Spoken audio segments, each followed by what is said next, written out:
Nuclear physics அப்படிங்கிற இந்த chapter நான் ஒரு 8 to 9 பாயிண்ட்ஸா டிவைட் பண்ணிட்டேன். நம்ம பாயிண்டா படிச்சுக்கிட்டே போனா போதும், ஆட்டோமேட்டிக்கா லெசன் கவர் ஆயிடும். லாஸ்ட் இயருக்கு முன்னாடி வரையும் ரேடியோ ஆக்டிவிட்டிங்கிற டைட்டிலும் சிலபஸ்ல இருந்தது. ரேடியோ ஆக்டிவிட்டிங்கிற டைட்டில் இருந்தா எனக்கு மொத்த லெசனையும் நடத்துறதுக்கு 4 மணி நேரம் ஆகும். ரேடியோ ஆக்டிவிட்டி இல்லாததுனால 2.25 மணி நேரத்துல இருந்து 2.5 மணி நேரத்துல லெசன் வித் ப்ராப்ளமோட முடிச்சிருவேன்.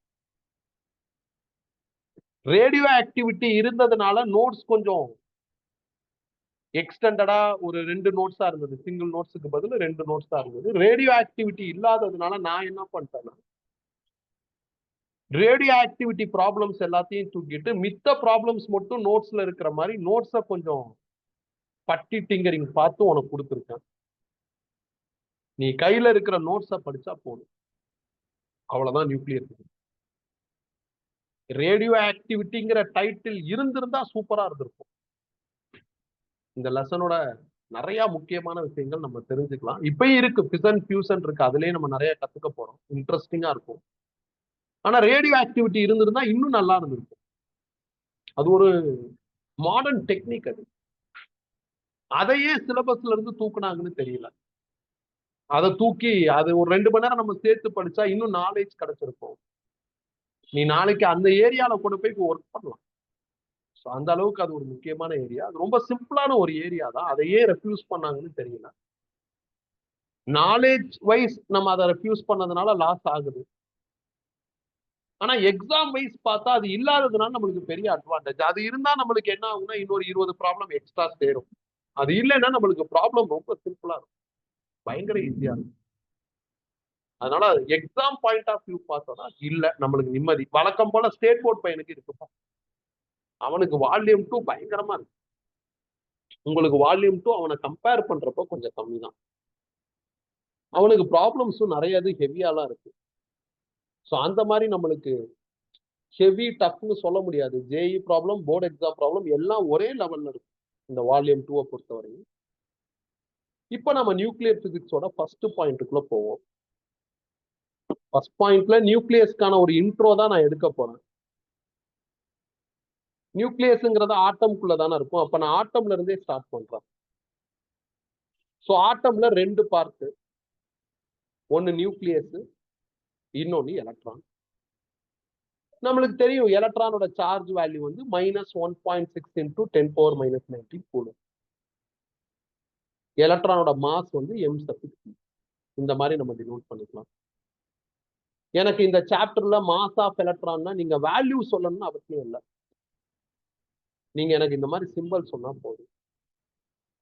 நியூக்ளியஸ்குள்ள 2 பேர் இருக்காங்க, ஒன்னு புரோட்டான், இன்னொன்னு நியூட்ரான்.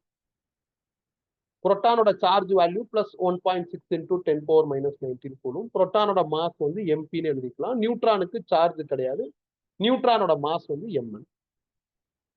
இது எல்லாமே உனக்கு தெரிஞ்சதுதான், இதுல புதுசா எதுவும் இல்லை. அந்த மாதிரி ஒரு டம்மி பாயிண்டா தான் இது இருக்கு. ப்ராபபிளி இப்ப நான் சொல்றது உனக்கு புதுசா இருக்கலாம். என்ன அப்படின்னா புரோட்டான் மாஸும் நியூட்ரான் மாஸும் almost equal.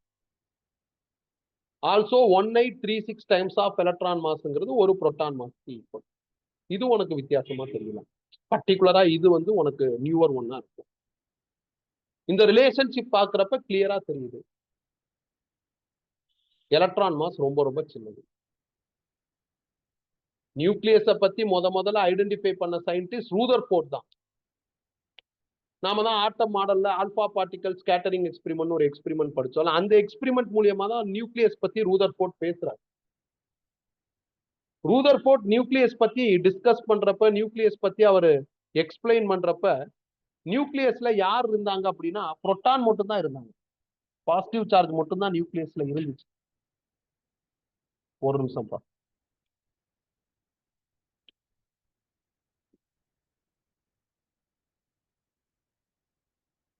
நியூக்ளியஸ்ல positive charge proton தான் இருந்துச்சு.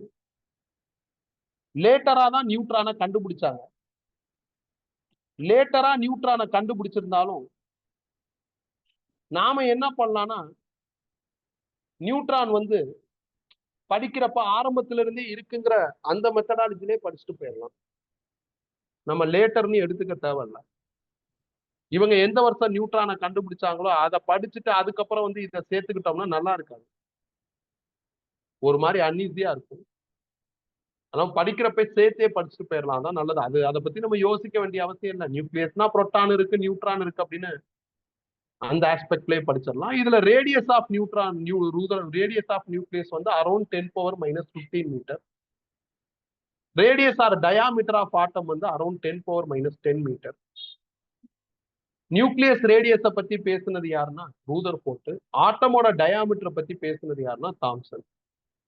இதாப்பா ஃபர்ஸ்ட் பாயிண்ட். ஒரு சிம்பிள் பாயிண்ட் தான், கஷ்டமான பாயிண்ட் அப்படின்னு நான் சொல்ல மாட்டேன். ஆல்மோஸ்ட் அதுல இருக்கிற எல்லா இன்ஃபர்மேஷனும் ஃபெமிலியர் தான். செகண்ட் பாயிண்ட் என்ன? செகண்ட் பாயிண்ட், ஒரு நியூக்ளியஸை எப்படி ரெப்ரசன்ட் பண்றதுன்னு படிக்க போறோம்.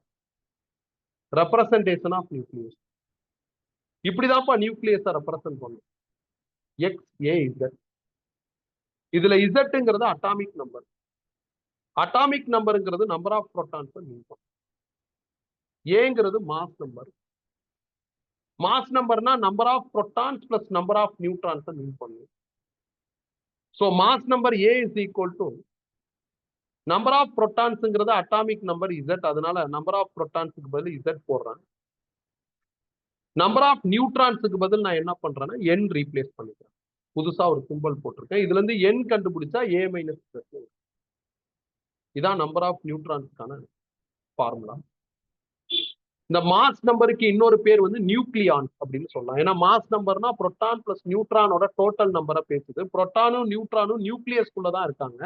நியூக்ளியஸ்குள்ள இருக்கிற எல்லாருக்கும் காமனா ஒரு பேர் வைக்கிறாங்க, அது பேர் நியூக்ளியான். எப்படி கிளாஸ் ரூம்ல பாய்ஸ் கேர்ள்ஸ் இருந்தாலும் காமனா நம்ம ஸ்டூடெண்ட்ஸ்னு சொல்றோம், அந்த மாதிரி புரோட்டான் நியூட்ரான் இவங்க ரெண்டு பேரும் நியூக்ளியஸ்குள்ள இருக்கிறதுனால இவங்களுக்கு நியூக்ளியான் அப்படின்னு இன்னொரு பேர் உண்டு. ஸோ இதான் ரெப்ரசன்டேஷன் ஆஃப் நியூக்ளியஸ். ஒரு சின்ன எக்ஸாம்பிள், ஹீலியம் 42. இது ஒரு நியூக்ளியஸோட ரெப்ரசன்டேஷன். இந்த ரெப்ரசன்டேஷனை தான் நம்ம இந்த லெசன்ல ஃபாலோ பண்ணோம். நீங்க வெறும் ஹீலியம்னு எழுதுனீங்கன்னா அது ஆட்டம், இப்படி போட்டா அது நியூக்ளியஸ். இதுல 2 அட்டாமிக் நம்பர், நம்பர் ஆஃப் புரோட்டான்ஸை மீன் பண்ணும். 4 mass number, number of protons plus number of நியூட்ரானை மீன் பண்ணும். இதுல இருந்து இதை மைனஸ் பண்ணிட்டா நம்பர் ஆஃப் நியூட்ரான்ஸ் கிடைக்கும். இது செகண்ட் பாயிண்ட். கண்டிப்பா கெமிஸ்ட்ரியில இதை டச் பண்ணிருப்பீங்க. அதனால செகண்ட் பாயிண்ட் ஒரு டஃப்பான பாயிண்ட் சொல்ல முடியாது. அடுத்து நான் தேர்ட் பாயிண்ட்டுக்கு போறேன். Classification of nucleus. நிறைய வெரைட்டிஸ் இருந்தாலும் நம்மளுக்கு ஒரு 3 வெரைட்டி தான் மேஜர். Isotope, isobar, isotone. இந்த 3 வெரைட்டி தான் மேஜர். அதுல ஐசோடோப்புக்கான எக்ஸாம்பிள் தான் எழுதியிருக்கேன். 1H1, 1H2, 1H3. எல்லா புக்கும் முதல்ல டெஃபினிஷன் எழுதுவாங்க, அதுக்கப்புறம் எக்ஸாம்பிள். நான் கொஞ்சம் ஸ்டைல மாத்திக்கிறேன். எக்ஸாம்பிள், ஹிண்ட் ஸ்டேட்மெண்டா மாத்திட்டா டெஃபினிஷன் கிடைச்சிடும். பாருங்களேன், கீழே இருக்கிற நம்பர் Z, அது மாறவே இல்லை, அப்ப Z சேம். மேல இருக்கிற நம்பர் A, அது மாறி இருக்கு, அப்ப A டிஃபர் ஆகுது. கழிச்சா நியூட்ரான் கிடைச்சிரும். அப்போ 1 - 1 0, 2 - 1 1, 3 - 1 2. நியூட்ரான் என்ன ஆகுதுன்னா டிஃபர் ஆகுது. எல்லாருமே ஹைட்ரஜன் ஃபேமிலிங்கிறதுனால பிசிக்கல் கெமிக்கல் ப்ராப்பர்ட்டி சேம். இப்ப இதை ஸ்டேட்மெண்டா மாத்துங்க. Same atomic number with different mass and neutron number. அதான் ஐசோடோப்போட ஸ்டேட்மெண்ட் ஆர் டெஃபினிஷன். அவ்வளவுதான், முடிஞ்சிருச்சு. இந்த மாதிரி ஐசோடோப், ஐசோபார், ஐசோடோன்னு சில நியூக்ளியஸ் வெரைட்டிஸ் பாக்குறோம்ல. இந்த வெரைட்டினால என்ன பெனிஃபிட், இதை படிக்கிறதுனால என்ன பெனிஃபிட், அதை நாம தெரிஞ்சுக்கணும்னா ரேடியோ ஆக்டிவிட்டிங்கிற டைட்டில் நம்மளுக்கு இருக்கணும். ரேடியோ ஆக்டிவிட்டி இல்லாததுனால நம்மளால அந்த பெனிஃபிட்டை டேஸ்ட் பண்ண முடியாது. அதனால இதை படிச்சா போதும். இதோட யூசஸ் என்ன அப்படின்னு நம்ம பயங்கரமா யோசிக்க வேண்டிய அவசியம் இப்ப நம்ம சிலபஸ் படி நம்மளுக்கு இல்லை. அடுத்து ஐசோபார். ஐசோபாருக்கு நான் O16 8 N17 6 அப்படிங்கிற 16 7 இந்த பேட்டர்ன் எடுத்துக்கிறேன். 8 7 Z டிஃபர் ஆகுது. 16 16 A சேமா இருக்கு. இதுல இருந்து இதை மைனஸ் பண்ணா 8 வரும், இதுல இருந்து இதை மைனஸ் பண்ணா 9 வரும். அப்ப நியூட்ரான் என்ன ஆகுதுன்னா டிஃபர் ஆகுது. ஸோ அப்ப கிளியரா இருக்கு. Same mass number with a different atomic number and neutron number. It's called isotone. Isobar னு சொல்லலாம். Isotone இல்ல isobar. ஆக்சிஜன் நைட்ரஜன்ங்கிறதுனால property physical chemical property differ ஆகும். ஒரே ஃபேமிலியா இருந்தா தான் ப்ராப்பர்ட்டி சிமிலரா இருக்கும். ஃபேமிலி மாறிடுச்சுன்னா ப்ராப்பர்ட்டி டிஃபர் ஆகும். இது நீங்க எழுதணும்னு அவசியம் இல்லை. நாம சும்மா ஒரு அடிஷனல் பாயிண்டா தான் கொடுத்துருக்கேன். நீங்க இந்த ZA நியூட்ரான் இந்த நம்பர்ஸை பத்தி எழுதுனாவே போதுமானது. ஸோ இதான் ஐசோபார். ஃபைனலா ஐசோடோன். அதுக்கு நான் C146O168 ஒரு எக்ஸாம்பிள் எடுத்திருக்கேன். இதுல கீழே இருக்கிற நம்பர் 6, 8 டிஃபர் ஆகுது. அப்ப Z டிஃபர். மேல இருக்கிற நம்பர் 14, 16A டிஃபர் ஆயிருக்கு. இதை மைனஸ் பண்ணா 8, இதை மைனஸ் பண்ணாலும் 8 வரும். அப்ப நியூட்ரான் எனக்கு என்ன ஆகலன்னா மாறல. அப்ப நியூட்ரான் எனக்கு எப்படி இருக்குன்னா சேமா இருக்கு. ஆல்சோ ஆக்சிஜன் கார்பன் அப்படின்னு ஃபேமிலி மாறுறதுனால பிசிக்கல் கெமிக்கல் ப்ராப்பர்ட்டி டிஃபர் ஆகும். நீங்க இதை ஸ்டேட்மெண்டா மாத்தணும். Same neutron number with different mass and atomic number தான் என்னது ஐசோடோன். இதான் என்ன அப்படின்னா இதுக்கான ஸ்டேட்மெண்ட். நீங்க ஒன்னே ஒண்ணு இந்த பேஜ்ல அப்டேட் பண்ணா போதும். என்னன்னா நான் ஒரு எக்ஸாம்பிள் எழுதியிருக்கேன்னா நீங்க இன்னொரு எக்ஸாம்பிள உள்ள சேர்த்துக்கங்க. அப்படி சேர்த்துக்கிட்டா உங்களுக்கு யூஸ்ஃபுல்லா இருக்கும். 2 எக்ஸாம்பிள் இருந்தா உங்களுக்கு ரொம்ப கம்ஃபர்டபுளா இருக்கும். 2 எக்ஸாம்பிள் இருந்தா உங்களுக்கு வந்து படிக்கிறதுக்கு ஈஸியா இருக்கும். அதாவது சம்டைம்ஸ் என்சிஆர்ட்ல 2 எக்ஸாம்பிள் எழுத சொல்லிடுவாங்க. அப்ப எழுதுறப்போ உனக்கு வசதியா இருக்கும். ஸோ அவ்வளவுதான்ப்பா. இது வந்து நான் 3rd பாயிண்டா பாக்குறேன். ஒரு சிம்பிள் பாயிண்ட். அடுத்து 4th point, size of nucleus. அதுல நியூக்ளியஸோட ரேடியஸ் கண்டுபிடிக்கிறதுக்கு ஒரு அப்ராக்சிமேட் ஃபார்முலா எழுதுறேன். R is equal to R0A/1/. இதான் size of nucleus formula. Radius of நியூக்ளியஸ்க்கான ஃபார்முலா. இதுல R0னா 1.2 பெர்மி மீட்டர். பெர்மினா 10⁻⁻15 மீட்டர்னா. இது ஒரு எம்பரிக்கல் ஃபார்முலா. எம்பரிக்கல் ஃபார்முலானா உங்களுக்கு ப்ரூஃப் கிடையாது. Which means what? Trial and எரர்ல டெவலப் பண்ண formula. Rutherford distance of closest approach அப்படின்னு ஒரு கான்செப்ட அவரோட ஆட்டோ மாடல்ல பேசியிருக்காரு. அந்த distance of closest approach data வச்சுக்கிட்டு ரேடியஸ் ஆஃப் நியூக்ளியஸ் அப்ராக்சிமேட்டா இந்த ஃபார்முலா வச்சு கால்குலேட் பண்ணா வந்துரும்னு சொல்றாரு. அந்த ஃபார்முலாவை தான் நான் உங்களுக்கு டிஸ்பிளே பண்ணியிருக்கேன். சில புக்ல இந்த R0 வந்து 1.3 பெர்மி மீட்டர்னு போட்டிருப்பாங்க. 1.2க்கு பதில் 1.3 இருக்கும். நான் 1.2ன்னு உங்க என்சிஆர்டி புக் படி தான் எடுத்திருக்கேன். நீங்களும் இதே ஃபாலோ பண்ணுங்க. So 4th point over. 5th point, நியூக்ளியஸோட டென்சிட்டி. பொதுவா டென்சிட்டினா mass by volume. Nucleus sphere மாதிரி இருக்கும். ஸ்பியரோட volume formula 4/3πr3. R radius of nucleus. Radius ஆருக்கு பதிலா R0A/1/3 அப்படின்ட்டு இப்ப கொஞ்ச நேரத்துக்கு முன்னாடி பார்த்த ஃபார்முலாவை உள்ள சேர்த்துக்கிட்டோம். Whole power 3 retain. இந்த பவர் 3 உள்ள கொண்டு போயிட்டா 4/3πr0³ ஏனும். இது நியூக்ளியஸோட வால்யூம் அப்டேட் பண்ணிட்டா. நியூக்ளியஸோட மாஸை கண்டுபிடிச்சு இதுல ஃபில் பண்ணா நம்மளுக்கு நியூக்ளியஸ் டென்சிட்டி கிடைச்சிரும். அப்ப நியூக்ளியஸ் மாஸ் எப்படி கண்டுபிடிக்கிறது? நியூக்ளியஸ்ல புரோட்டானும் நியூட்ரானும் இருக்கும். ஒரு புரோட்டான் மாஸை நாம MP எழுதலாம். ஒரு நியூட்ரான் மாஸை நாம MN எழுதலாம். புரோட்டான் நியூட்ரான் ரெண்டுமே இருக்கிறதுனால MP + MN அப்படின்னு எழுதலாம் ஜென்ரலா. பட் ஒரு புரோட்டான் ஒரு நியூட்ரான் இருந்தா அப்படி எழுதலாம். இப்ப 3 புரோட்டான் இருக்குன்னா 3MP, 3 நியூட்ரான் இருக்குன்னா 3MN, அந்த மாதிரி எழுதணும். அப்ப இன் ஜென்ரல்னு வர்றப்ப Z புரோட்டான் இருக்கும், அதனால ZMPன்னு எழுதலாம்.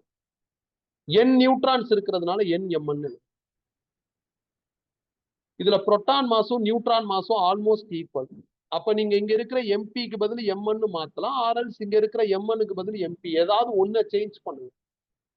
நான் MP-க்கு பதில் MN எழுதியிருக்கேன். வால்யூமுக்கு பதில் 4/3πr0³ இதை ஃபில் பண்ணியிருக்கேன். இது ரெண்டுலயுமே எனக்கு M∑n காமனா இருக்கு. வெளியே எடுத்துட்டா Z+N வருது. Z number of protons, N number of neutrons. Number of protons plus number of நியூட்ரான்ஸ்ங்கிறது மாஸ் நம்பர் A. அப்ப இதுக்கு பதில் A ரீப்ளேஸ் பண்ணிடலாம். கீழே இருக்கிற 4/3πr0³ A ரீடைன் பண்றேன். இப்ப இந்த A கேன்சல் ஆயிடும். அப்ப M∑n/4/3πr0³ வருது. m சஃபிக்ஸ் என்னங்கிறது ஒரு neutron mass, 4/3 by constant, R0 நம்ம சிலபஸ் படி 1.2 ஃபெர்மி மீட்டர், அதுவும் கான்ஸ்டன்ட். அப்ப இங்க இருக்கிற எல்லா டேட்டாவும் கான்ஸ்டன்ட். அதை எல்லாத்தையும் இந்த இடத்துல ஃபில் பண்ணி சிம்பிளிஃபை பண்ணா நம்மளுக்கு வர ரிசல்ட்டும் கான்ஸ்டன்ட் தான். எவ்வளவு வருது அப்படின்னா 2.3 into 10^17 kg per meter cube வருது. ஸோ ஆல்மோஸ்ட் எல்லா நியூக்ளியஸ்க்கும் இந்த டேட்டா எப்படி இருக்குன்னா கான்ஸ்டன்டா இருக்கு. எல்லா நியூக்ளியஸ்க்கும் இதே நம்பர் தான் வருது ஆல்மோஸ்ட். இப்படிப்பட்ட ஒரு இன்ஃபர்மேஷன் என்ன ஆகுதுன்னா எல்லா சயின்டிஸ்டையும் குழப்புது. பர்டிகுலரா நியூக்ளியர் பிசிக்ஸ் ரிசர்ச் பண்றவங்களுக்கு இந்த இன்ஃபர்மேஷன் ஒரு மாதிரி ஒரு கான்ஃபிளிக்ட கொடுக்குது. ஏன்னா நம்மளுக்கு பேசிக்கா நல்லா தெரியும், சாலிடுக்கு டென்சிட்டி ஜாஸ்தி, லிக்யூடுக்கு கம்மி, கேஸுக்கு ரொம்ப கம்மி. இப்ப சாலிட்ல நான் அயன் எடுத்துக்கிறேன், அயனுக்கு டென்சிட்டி ரொம்ப ஜாஸ்தி. லிக்யூட்ல வாட்டர் எடுக்கிறேன், வாட்டருக்கு டென்சிட்டி கம்மி, 1000 தான். நான் அடுத்து என்ன பண்றேன் அப்படின்னா ஏர் எடுத்துக்கிறேன், இல்ல ஹைட்ரஜன் எடுத்துக்கிறேன். கேஸ்ல ஹைட்ரஜன் கேஸுக்கு டென்சிட்டி கண்டுபிடிச்சா ரொம்ப ரொம்ப கம்மியா இருக்கும். டென்சிட்டியை பேஸா வச்சுக்கிட்டு தான் இவங்கெல்லாம் சாலிட், இவங்கெல்லாம் லிக்யூட், இவங்கெல்லாம் கேஸ்னு மெட்டீரியலை கிளாசிஃபையே பண்ணாங்க.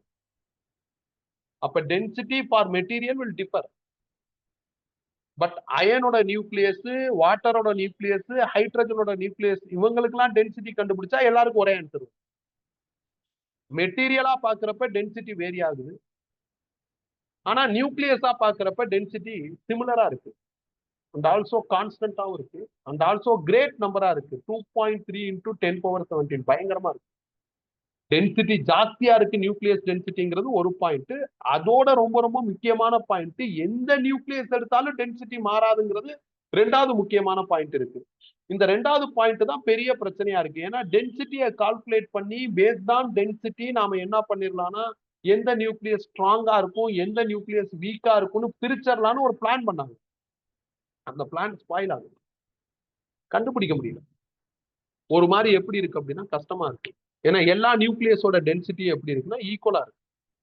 பாருங்களா, நம்மளுக்கு வந்திருக்கிற answer 2.3 into 10^17 which is constant for all nucleus, almost constant. ஏன்னா நம்ம ஒரு சின்ன அசம்சன் போட்டிருக்கிறதுனால புரோட்டான் மாசும் நியூட்ரான் மாசும் ஈக்குவல்னு ஒரு அசம்சன் போட்டிருக்கிறதுனால லைட்டா மாறும். பட் ஆல்மோஸ்ட் கான்ஸ்டன்ட் ஒரு பெக்குலியரான ஒரு இன்ஃபர்மேஷனா இருக்கு. ஒரு குழப்பத்தையும் என்ன பண்ணுது அப்படின்னா சயின்டிஸ்டுக்கு இந்த இடம் ஒரு குழப்பமான ஒரு சுச்சுவேஷனா இந்த இடம் மாறும். அதனால ஒரு சின்ன டிப்பு விழுகுதுப்பா. இதுக்கு அடுத்து என்ன பண்றதுன்னு தெரியல, ஒரு மாதிரி ஒரு டவுன் ஆகுது. நெக்ஸ்ட் வாட்னு தெரியாம ஒரு கன்ஃபியூஷன் கிரியேட் ஆகி ஸ்ட்ரக் ஆகுது. சில வருஷங்கள் எந்த அப்டேட் இல்லாம இருந்தது. அதுக்கப்புறம் ரிசர்ச் பண்ணி ஒரு பெரிய அப்டேட்டை கொடுக்குறாங்க. அந்த அப்டேட் அடுத்தடுத்த பாயிண்ட்ல வரும். இப்ப இந்த 5 பாயிண்ட்ல எனக்கு மேஜர் பாயிண்ட்னு பார்த்தா ரேடியஸும் டென்சிட்டியும் தான். இந்த டென்சிட்டி ஆஃப் நியூக்ளியஸ் அடிக்கடி தியரி எக்ஸாம்ல டெரைவ் பண்ணி காமிக்க சொல்லியிருப்பாங்க. டென்சிட்டியும் மாஸ் நம்பரும் இண்டிபெண்டன்ட்னு ப்ரூவ் பண்ணுங்க அப்படின்லாம் சொல்லுவாங்க. நீங்க டெரைவ் பண்ணா ஆட்டோமேட்டிக்கா அது இண்டிபெண்டன்ட்னு வந்துடும். பாருங்க, ஃபார்முலால எங்கேயுமே மாஸ் நம்பர் ஏ இருக்காது, அதுவாகவே வந்துடும். இல்லைன்னா density of all nucleus is கான்ஸ்டன்ட்னு ப்ரூவ் பண்ண சொல்லுவாங்க. இதை டெரைவ் பண்ணா போதும். நான் தனியா வால்யூமை டீல் பண்ணிட்டு அதுக்கப்புறம் உள்ள சப்ஸ்டிடியூட் பண்ணி நீட்டா டெரைவ் பண்ணிருக்கேன். இதை அப்படியே ஃபாலோ பண்ணுங்க. இப்போ இந்த டென்சிட்டி கம் ரேடியஸ், இதை வச்சு இருக்கிற சின்ன சின்ன ப்ராப்ளம்ஸ் எல்லாத்தையும் முடிச்சிடலாம். ஸோ நான் இப்போ அப்படியே ப்ராப்ளம்குள்ள போறேன். ப்ராப்ளம் நம்பர்ஸ் எல்லாம் ஒரு ஆர்டராகவே இருக்காதுப்பா. நான் ஏற்கனவே சொன்னதுதான். உங்களுக்கு என்ன இருக்கும் அப்படின்னா ரேடியோ ஆக்டிவிட்டி ப்ராப்ளம் எல்லாத்தையும் தூக்கி இருப்பாங்க. அதனால நம்பர்ஸ் மாறி மாறி தான் வரும். அதை பார்த்து கன்ஃபியூஸ் ஆயிடாதீங்க. உங்களுக்கு கொடுத்த ஃபைல்ல நியூக்ளியர் பிசிக்ஸ்ங்கிறது ஒரு சிங்கிள் நோட்ஸா தான் இருக்கும். அந்த நோட்ஸ் எடுத்துக்கங்க. அதுல திருப்பிக்கிட்டே வரப்ப நம்பர் 10ன்னு எந்த ப்ராப்ளம்ல தெரியுதோ அந்த ப்ராப்ளம் எடுத்துக்கங்க. அதை டிக் பண்ணிடுங்க. Assuming the nuclei to be spherical in shape, how does the surface area of nucleus of mass number 8 compare with the nucleus of mass number 27? Nucleus sphere மாதிரி இருக்குன்னு சொல்லிட்டாங்க. சர்ஃபேஸ் ஏரியா ஆஃப் நியூக்ளியஸை compare பண்ண சொல்லியிருக்காங்க. Mass number கொடுத்துருக்காங்க. நான் mass number வச்சு first radius கண்டுபிடிக்க போறேன். ரேடியஸ் ஆரோட ஃபார்முலா R0 A⁴ 1/3. கம்பேர்னு சொன்னதுனால ரேஷியோ போட்டிருக்கோம். R0 கான்ஸ்டன்ட் அப்படியே வச்சுக்கிறோம். ஒரு நியூக்ளியஸோட மாஸ் நம்பர் 8னு கொடுத்திருக்காங்க, 8 பவர் 1/3. இன்னொரு நியூக்ளியஸோட மாஸ் நம்பர் 27னு கொடுத்திருக்காங்க, 27 பவர் 1/3. சிம்பிளிஃபை பண்ணா எனக்கு 2:3. இது ரேடியஸ் ரேஷியோ. பட் அவங்க கேட்டிருக்கிறது ஏரியா ரேஷியோ. ஏரியாவோட formula 4πr². ஏன்னா நியூக்ளியஸ் ஸ்பியர் மாதிரி இருக்கும், ஸ்பியரோட ஏரியா ஃபார்முலா எழுதிருக்கு. ரேஷியோங்கிறதுனால ரெண்டா பிரிச்சுட்டா 4π கான்ஸ்டன்ட் அப்படியே மெயின்டைன் பண்றேன். ஏன் நம்ம நம்ம ஆல்ரெடி கண்டுபிடிச்சாச்சு 2:3. அப்ப இங்க 2² இங்க 3² போட்டா 4:9. சோ மாஸ் நம்பரை வச்சு ஏரியா கண்டுபிடிக்கிறது, மாஸ் நம்பர் வச்சு வால்யூம் கண்டுபிடிக்கிறது, இதெல்லாம் பாப்புலர் கொஸ்டின் இந்த ரேடியஸ் ஆஸ்பெக்ட்ல. சில நேரத்துல வால்யூம் கொடுத்துட்டு மாஸ் நம்பர் கேட்பாங்க, சில நேரத்துல வால்யூம் கொடுத்துட்டு ரேடியஸ்ல ரிவர்ஸும் வரும். இது ஒரு ப்ராப்ளம்ப்பா. சிம்பிளா இருக்கும்பா. ஃபிஷன் ஃபியூசன் அந்த கான்செப்ட் வர வரையும் எல்லாமே அதுவும் சிம்பிள் தான். அதுல நிறைய தியரி படிக்கிற மாதிரி வரும். அதுவரை இந்த மாதிரி குட்டி குட்டி ப்ராப்ளம்ஸ் வரும். ஸோ ப்ராப்ளம் நம்பர் 10 டிக் பண்ணிருங்க. அடுத்து 13. இது ஒரு சிம்பிள் ப்ராப்ளம் தான். 2 nuclei have mass number in the ratio 8:125. What is the ratio of their nuclear radii? Mass number ratio கொடுத்துட்டாங்க, ரேடியஸ் ரேஷியோ கேட்டிருக்காங்க. ரேடியஸோட formula R is equal to R0 a power 1/3. ரேஷியோங்கிறதுனால ரெண்டா பிரிச்சு R0 கான்ஸ்டன்ட்ங்கிறதுனால அப்படியே maintain பண்றேன். ஏக்கு பதில் நான் என்ன பண்றேன்னா 8:125 அந்த டேட்டாவை ஃபில் பண்ணிட்டேன். அப்ப 8 power 1/3 125 power 1/3. 8 power 1/3னா 8க்கு cubic root எடுக்கணும், அப்ப 2 ஆயிரும். 125 power 1/3னா 125க்கு கியூபிக் ரூட் எடுக்கணும், எடுத்தா 5 வந்துடும். அப்ப 2:5. இதுதான் சிம்பிள் ப்ராப்ளம் தான்ப்பா. மோஸ்ட்லி இந்த நம்பர் வந்து அந்த கியூபிக் ரூட்டுக்கு கன்வின்ஸ் ஆகுற நம்பரா தான் இருக்கும். கியூபிக் ரூட்டுக்கு பேலன்ஸ் ஆகாத நம்பர் அவ்வளோக்கா வர்றதில்லை. கியூபிக் ரூட்டுக்கு அடாப்ட் ஆகுற நம்பர்ஸ் தான் மோஸ்ட்லி வரும். So 13 over. அடுத்து 16 இம்பார்ட்டன்ட் போட்டுக்கங்க. The ratio of mass densities of nuclei Ca40 and O16 is close to. இப்பதான் நம்ம படிச்சோம். நியூக்ளியஸ் டென்சிட்டி எல்லா நியூக்ளியஸுக்கும் கான்ஸ்டன்ட். Ca40க்கும் 2.3 into 10 power 17 தான், O16க்கும் 2.3 into 10 power 17 தான். அப்ப ரேஷியோ போட்டா உங்களுக்கு 1 தான் வரும். ஸோ அதனால நியூக்ளியர் டென்சிட்டி கான்ஸ்டன்ட் அப்படிங்கிற ஆஸ்பெக்ட்ல ரேஷியோ 1 அப்படிங்கிற இந்த ஆப்ஷன் பிக் பண்ணிருக்கோம். இது ஒரு வருஷம் ஜேயில வந்த கொஸ்டின். எல்லா டேட்டா இன்சபிஷியன்ட் எப்படி கண்டுபிடிக்கிறதுன்னு வெளியே வந்து புலம்பிக்கிட்டு இருந்தாங்க. அப்படின்னா அறகுறையா படிக்கிறது. என்ன அறகுறையா படிக்கிறதுனா நியூக்ளியர் டென்சிட்டி ஒரு தியரி கொஸ்டின், ஜேஇல ப்ராப்ளம் தானே வரும், அப்ப அதை பார்க்க தேவையில்ல அப்படின்னு யோசிக்கிறது. பிசிக்ஸை பொறுத்தவரையும் ஜேஇ போர்டெல்லாம் தனித்தனி கிடையாதுப்பா, எல்லாம் ஒண்ணுதான். எங்க இருந்து வேணாலும் எப்படி வேணாலும் கொஸ்டின் வரலாம். அதனால நம்ம எல்லாத்துக்கும் ரெடியா இருக்கணும். ஸோ திருப்பி பேப்பரை திருப்பிக்கிட்டே வாங்க. அப்படியே பேப்பரை திருப்பிக்கிட்டே வந்தீங்கன்னா ஒரு இடத்துல அடிஷ்னல் ப்ராப்ளம்ஸ் அப்படின்னு ஒரு டைட்டில் வரும். அந்த டைட்டில் வர்ற வரையும் வாங்க. அடிஷ்னல் ப்ராப்ளம்னு ஒரு டைட்டில் வரும். வந்துருச்சா? அதுல நான் என்ன பண்றேன்னா செகண்ட் ப்ராப்ளம் எடுக்கிறேன். ஸோ இதை டிக் பண்ணுங்க. Calculate the radius of AU 19779 nucleus. இதோட ரேடியஸ் கேட்டிருக்காங்க. Radius formula R0 a power 1/3. இப்ப நீங்க R0க்கு பதில் வேல்யூ போடலாம்.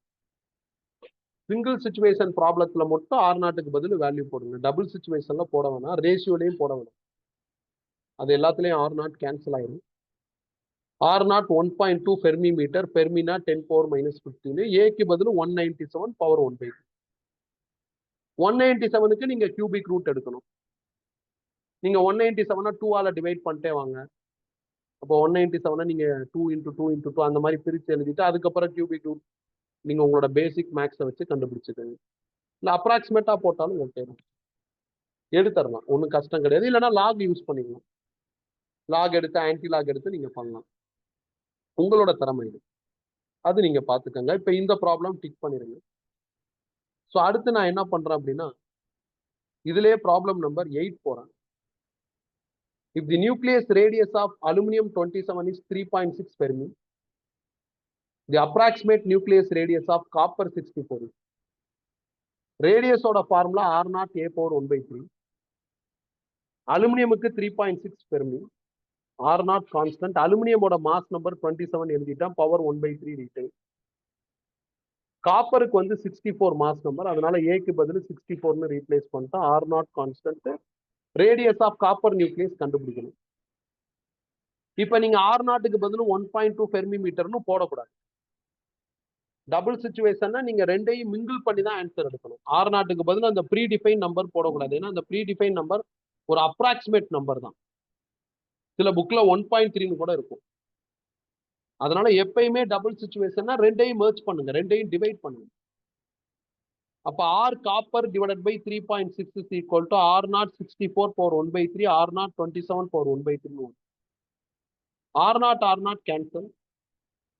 64க்கு கியூபிக் ரூட் எடுத்தா 4, 27க்கு எடுத்தா 3, 3.6 மல்டிப்ளை பண்ணா எனக்கு ஃபைனல் ஆன்சர். அகைன் ஒரு சிம்பிள் ப்ராப்ளம். மறந்துடாதீங்க, சில டேர்ம் சில ஈக்குவேஷன் எல்லாம் கான்ஸ்டன்டா இருக்கும். டபுள் சிச்சுவேஷன் வரப்ப அந்த எந்த ப்ராப்ளமா இருந்தாலும் டபுள் சிச்சுவேஷன் வரப்ப அந்த கான்ஸ்டன்ட்டுக்கு நீங்க அந்த நம்பர் ரீப்ளேஸ் பண்ணக்கூடாது. ரெண்டு சிச்சுவேஷனையும் மிங்கிள் பண்ணதான் பார்க்கணும். ஸோ இந்த கொஸ்டின் டிக் பண்ணிடலாம். அடுத்து 9th question. The nucleus is approximately spherical in shape. Then the surface area of nucleus having mass number A varies as. Nucleus sphere மாதிரி இருக்கு. ஸ்பியரோட ஏரியாவுக்கும் மாஸ் நம்பருக்கும் உள்ள ரிலேஷன்ஷிப் கேட்டிருக்காங்க. ஸ்பியரோட ஏரியா ஃபார்முலா 4πr².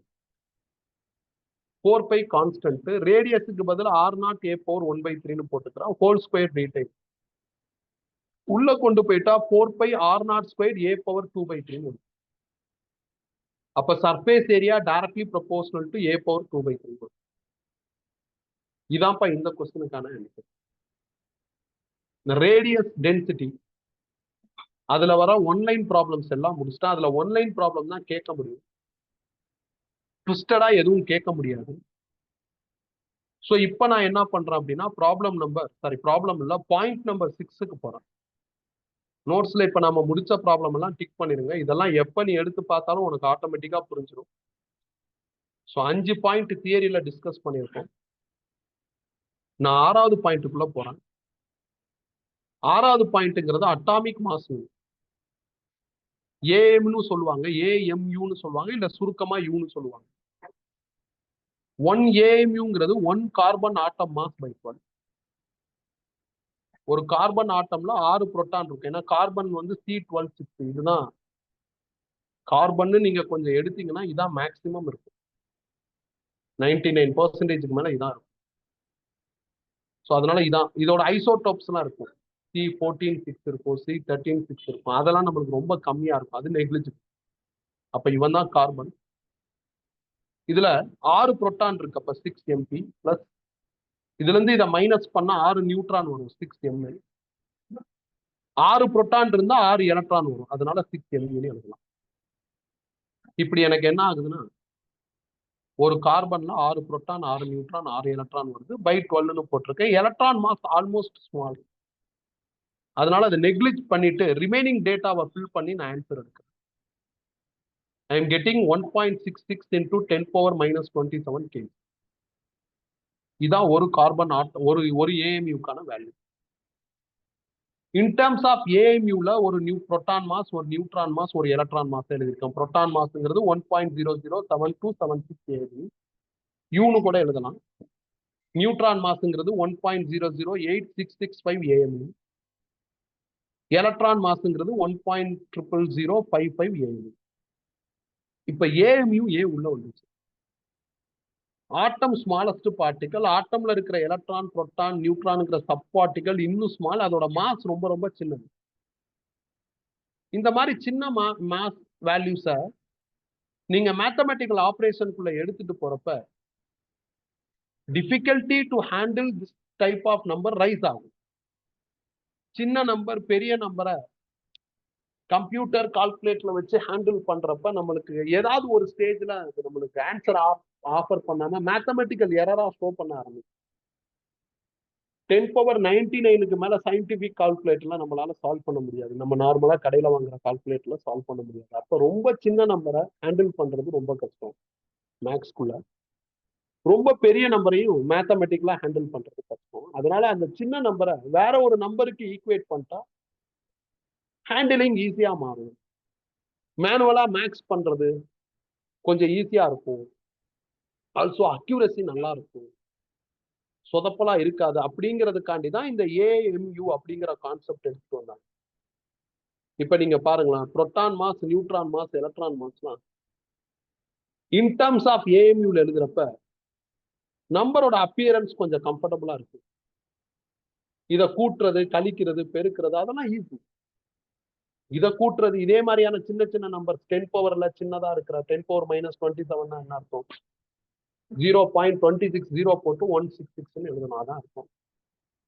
அதை நீங்க ஹேண்டில் பண்றதோட இதை ஹேண்டில் பண்றது சம்வாட் கம்ஃபர்டபுள்.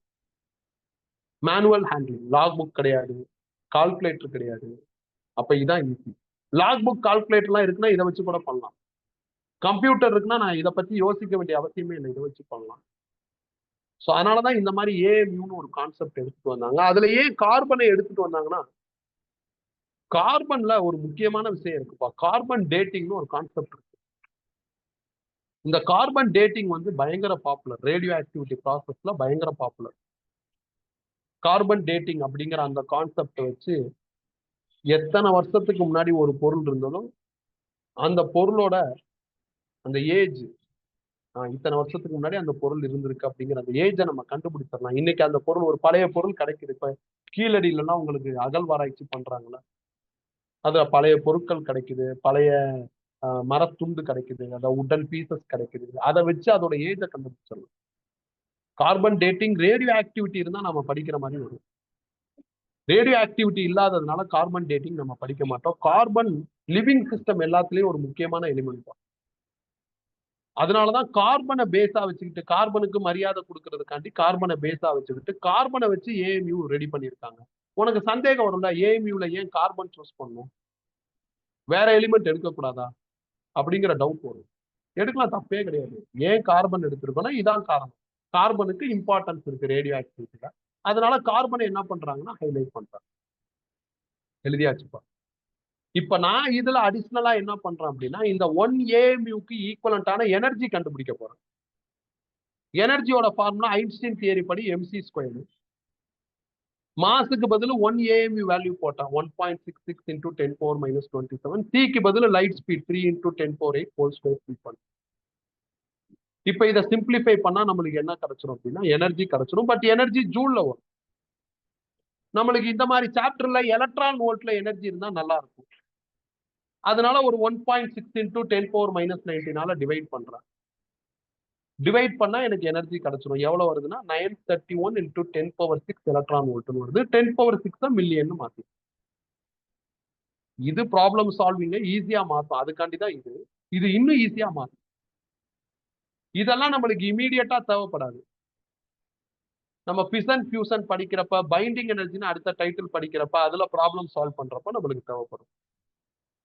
தேவையான இடத்துல நாம இந்த பாயிண்ட்டை ரெஃபர் பண்ணி, ஓகே நம்ம படிச்சாச்சு, இதை வச்சு தான் அதை பண்றோம்னு ஈஸியா என்ன பண்ணிக்கலாம், மேனேஜ் பண்ணிக்கலாம். இதோட 6th point over. 7th point binding energy. அது ஒரு 1/2 an hourக்கு மேல ஆகும் அதை முடிச்சு ப்ராப்ளம் முடிக்கிறதுக்கு. அதனால அதை அடுத்த கிளாஸ்ல பார்க்கலாம். பார்த்திருக்கிற 6 பாயிண்ட்டுமே சிம்பிள் தான். உங்களுக்கு இந்த பாயிண்ட்ஸ்ல ஏதாவது டவுட் இருந்ததுன்னா நீங்க என்ன பண்ணலாம்னா கேட்கலாம். டவுட் இல்லைன்னா நீங்க நோ டவுட்னு சேட் பண்ணிக்கலாம். இதோட இன்னைக்கு கிளாஸை ஸ்டாப் பண்ணிக்கலாம். மிச்சம் அடுத்த கிளாஸ்ல பார்க்கலாம்.